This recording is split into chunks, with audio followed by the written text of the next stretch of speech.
Hey guys, welcome to Behind the Reel. Today we'll be discussing The Long Walk by Francis Lawrence, which as of today has grossed $29 million domestically. Jerome, your initial thoughts? This movie's incredible. It was a very difficult watch, don't get me wrong. It was very difficult. I saw it twice. First time was very difficult as it was, and second time was so much incredibly harder. The story development and the characters are so deep and so good, and you learn about them so much that once they start dying off, it gets tough. How about you? I loved it. I thought, like you said, it's heavy. It's emotionally draining to a degree that you kind of know that it's going to be heavy going into the movie because of the trailers, but I don't think you realize just how heavy it is until that first kill. And Francis Lawrence does such a beautiful job with that first kill. It's so grotesque, but it really sets the tone of just how heavy the movie really is and how the rest of the movie will play out. And so I think because he sets up that tone so early on, you realize that you're not in for this.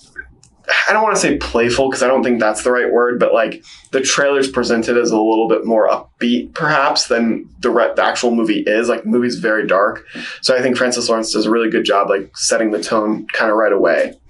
And I agree with you. After that first kill, the tone completely switched.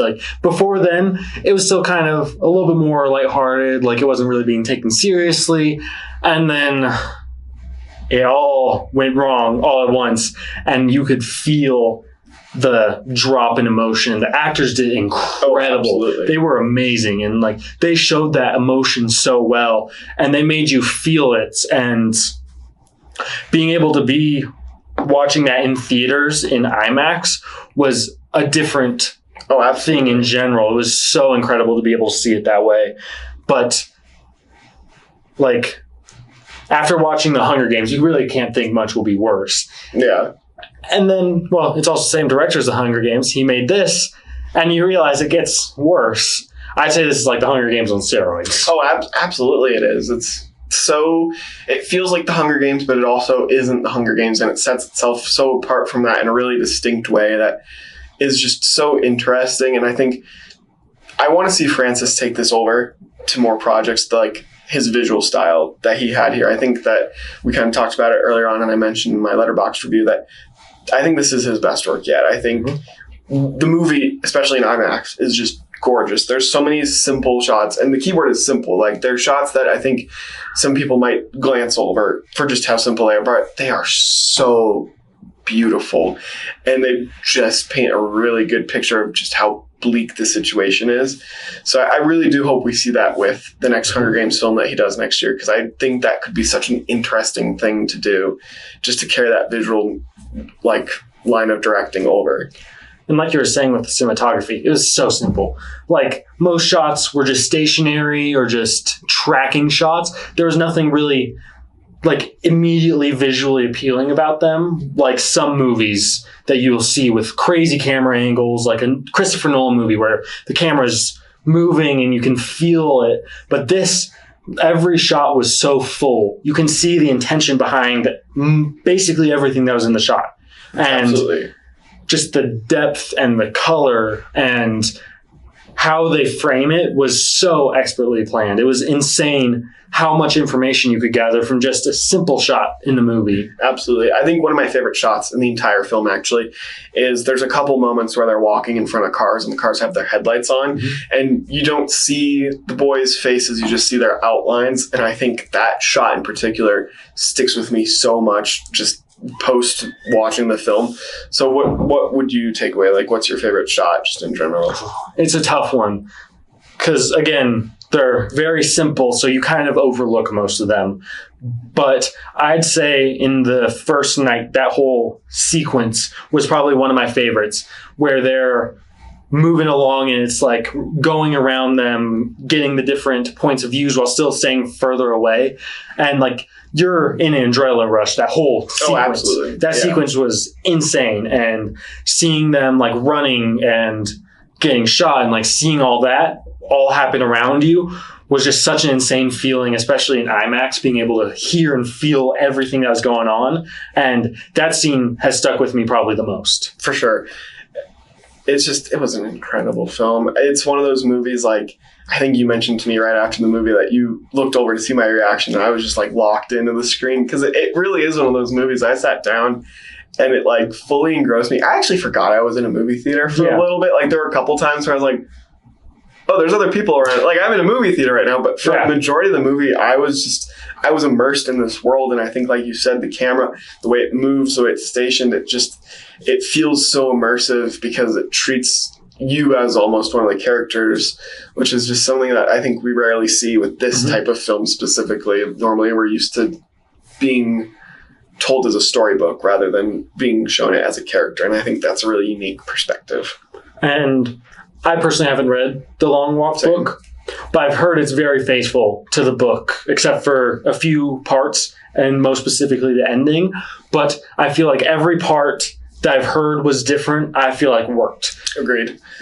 He was very intentional about making sure that it was a good, coherent story, which is very hard to do, especially off of a book where you have so much content. Being able to fit it into, what was it, an hour and a half long?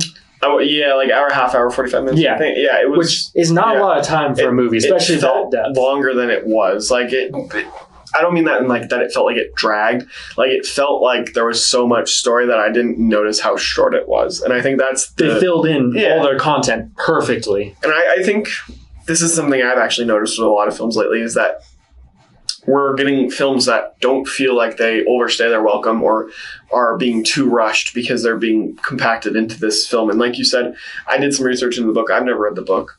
I do think the changes that they made worked narratively. Like, I think the book is great based on what I've read about the book. I think those specific details are great for the book. I don't think they work in the film format. So I think those were good changes specifically, especially at the end. I really liked the ending in particular. We won't get into spoilers here. But the ending I really liked in particular, especially how they pivoted from the book. And I completely agree. But this movie plays with your emotions the whole time. Absolutely. It is so heartbreaking to see them building up this friendship, especially for me who saw it twice. Like, seeing them build up this friendship and get so close and help each other out so much to know how it's going to end. Even in the first one, you're told there's one person going to be left. Whole time you're holding out hope. But it's also like, it's not going to happen. And there's almost, I feel like Francis Lawrence almost plays with the knowledge of Hunger Games in that regard, where the Hunger Games, spoilers, ends with two people winning. And so there's almost this like uncertainty and like maybe he'll do it. Yeah, exactly. Is Francis Lawrence going to do the Hunger Games again, where he's going to change it to be that there's two people that can win at the end? Is it going to be that sort of thing? And so I think that's a really interesting, whether or not that was Francis's intention with the film. I think that was a really interesting way of looking at it. And you mentioned to me before we saw the film that your biggest worry was that if they followed a central character, you'd be able to guess who would survive, like who would win.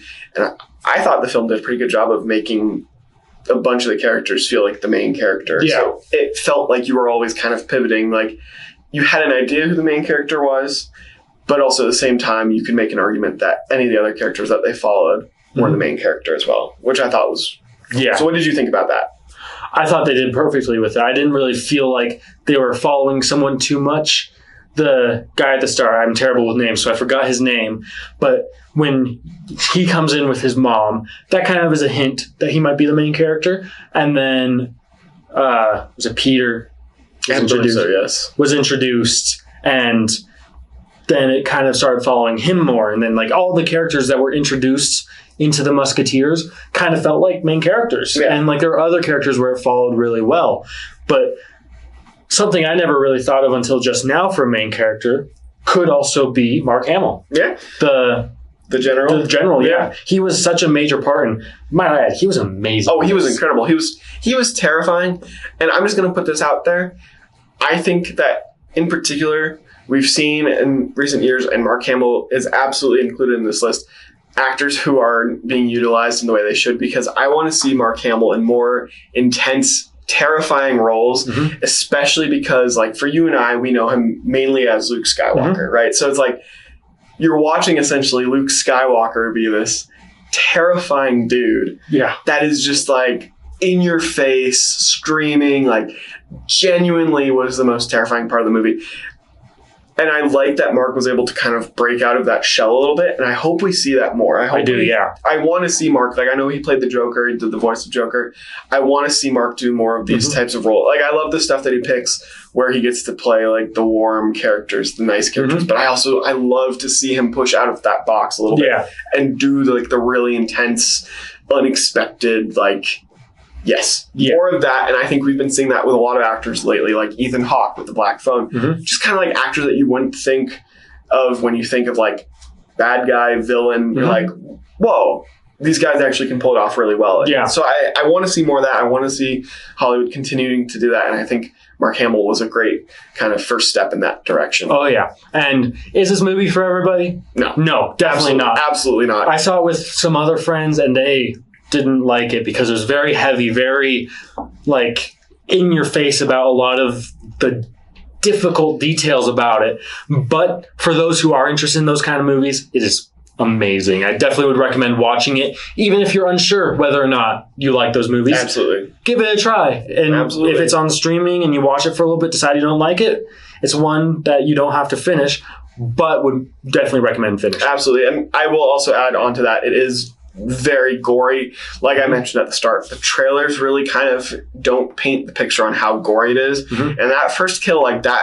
blew me away. And I think Francis Lawrence does a really good job, like the shock value of that. I almost feel like sometimes shock value is used incorrectly, or it's like it's used to distract from plot points or like flaws with the film. Francis used it here in a way to like enhance the film, where you're like, whoa, I'm locked in now. I'm invested. This is wild. Like I wasn't expecting that. But it is gory. I find that is important because I know not everyone likes gore, especially on the level that it is for this, because it does get pretty gory. So. Yeah. It was a very long walk of a movie. Oh, absolutely. Like, you felt every second, and not in a bad way. It was so thought-provoking and intentional that it extended its length by just making you think, and you're thinking through it, and it was done so well. Absolutely. And there are some moments that genuinely made me jump a little bit. Like I won't say they're jump scares. And I actually think that's more of like the IMAX setting, because IMAX has been crushing it lately. Like I love my movies in IMAX, and this movie in particular, the sound design, it really gets you like, you know, like a gunshot is coming, and it still kind of makes you jump. And I liked that about the movie, is that it never let you settle into the idea that this was like a walk or die sort of thing. You were always kind of on the edge of your seat. You were always having your skin crawl a little bit. And I liked that. I liked that it kind of pushed that continuously until the end. And it wasn't scared to get under your skin. No, absolutely. And it purposefully got under your skin on like in multiple ways. And it always found new ways to do it too. So what would you rank it overall, like score wise, out of 5 stars? I can't remember what I put down on my letterbox now. I think I did 4.5. Same. Yeah. It was just such an incredible movie. It was, the rewatch value is not as high as some movies because it is very straightforward, and rewatching it was harder than the first time, but definitely worth going back to see some of the details as it builds up the story. Absolutely. I still have to, I've only seen it once, so I definitely want to see it again, but I can absolutely see the rewatchability, the twist of it, the kind of knowing how people die and when they die, definitely. And like you said, the heavier aspects of it definitely can probably change the rewatchability of it. It'll be different for everyone, of course, so our experiences might not be your experiences, but I think for the most part, we enjoyed it. We really liked it. Go see it. There's a lot of great performances, a lot of young actors in there who are going to crush it in Hollywood for these next few years. I am beyond excited to see what these guys do next. Like, they are just outstanding performances all around. Really one of my favorites of the year so far, and I wasn't expecting that at all. So it really kind of came out of left field for me, and I was very happy and very, very excited for it. So yeah. Well, thank you guys for watching our video today. Make sure to stay tuned for more, and comment, subscribe. Tell us if you've seen the movie and what you thought about it and what movie you would want us to review next. And if you're ever in the market for a lightsaber, go check out our link in our bio. We got an affiliate code with them, and go ahead and check them out. They got great lightsabers. Incredible company, fast shipping times, durable, great product. Absolutely recommend if you're in the market for a lightsaber. All right. Well, we'll see you in the next one. Yeah. Have a great day. Bye. Bye. Cool.